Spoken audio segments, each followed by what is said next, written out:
Berbicara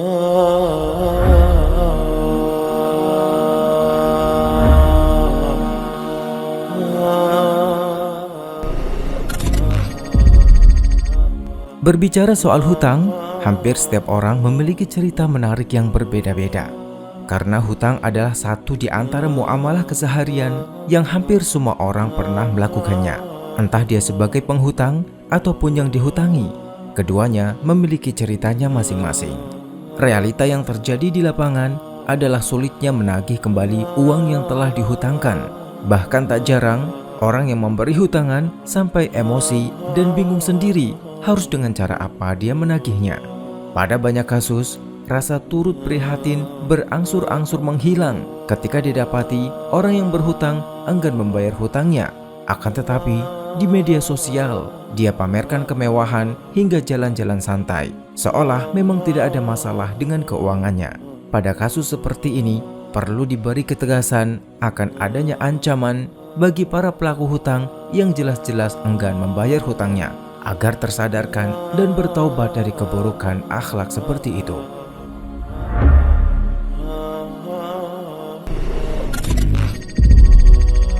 Enggan membayar hutang atau bahkan meniatkan diri dan menghindari upaya pembayaran uang yang pernah dihutangnya adalah perbuatan zalim. Mengingat dalam transaksi hutang piutang, jelas arah transaksi itu adalah kembalinya uang yang dipinjamkan, bukan untuk dimiliki selamanya. Jika memang belum mampu membayarnya karena memang faktor keadaan yang belum memungkinkan, akan tetapi ada niatan dan tekad kuat untuk berupaya membayarnya, hal itu masih memungkinkan untuk dimaklumi. Bahkan menjadi tambahan kebaikan bagi yang menghutangi apabila dia memberi tambahan tenggang waktu pelunasan. Yang menjadi masalah adalah ketika hilangnya niatan untuk melunasinya.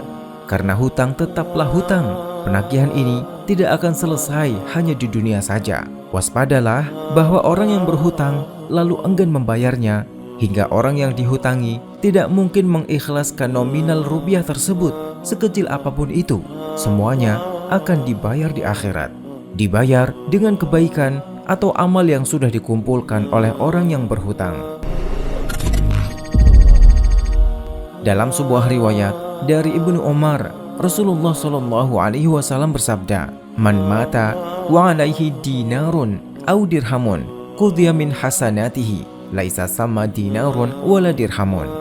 Barang siapa yang mati dalam keadaan masih memiliki hutang 1 dinar ataupun 1 dirham, maka hutang tersebut akan dilunasi dengan kebaikannya di hari kiamat nanti, karena di akhirat tidak ada lagi dinar dan dirham. Itulah keadaan orang yang mati dalam keadaan masih membawa hutang dan belum juga dilunasi. Maka untuk membayarnya akan diambil dari pahala kebaikannya. Itulah yang terjadi ketika hari kiamat, karena di sana tidak ada lagi dinar dan dirham untuk melunasi hutang tersebut. Sungguh merugi orang-orang yang sudah mengumpulkan begitu banyak kebaikan dari ibadah yang dia perjuangkan di dunia. Akan tetapi, semua itu harus dia salurkan kepada orang lain guna membayar hutang-hutangnya. Dalam riwayat lain bahkan dijelaskan bahwa di akhirat nanti urusan orang yang berhutang masih menggantung.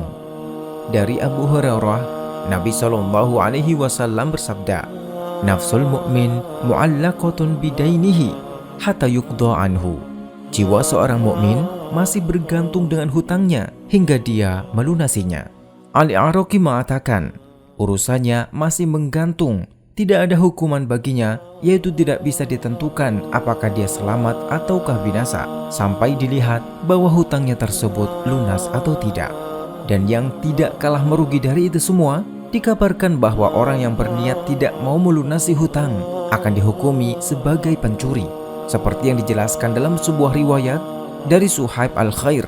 Rasulullah SAW bersabda, "Ayyuma rajulin yadayyanu dainan wa huwa mujmi'un alla yuwaffiyahu iyyahu laqiyallaha sariqan."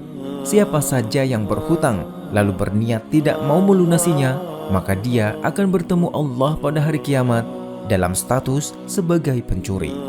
Al-Munawi mengatakan, orang seperti ini akan dikumpulkan bersama golongan pencuri dan akan diberi balasan sebagaimana mereka.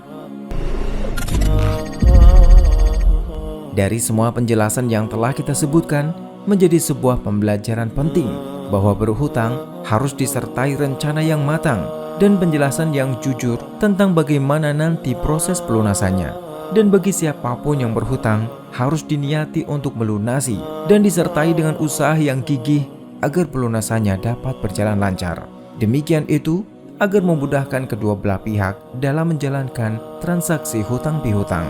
Semoga Allah senantiasa memudahkan urusan hutang piutang kita dan diberkahkan bagi para pemberi hutang hingga menjadi amal kebaikan di akhirat kelak. Amin ya rabbal alamin.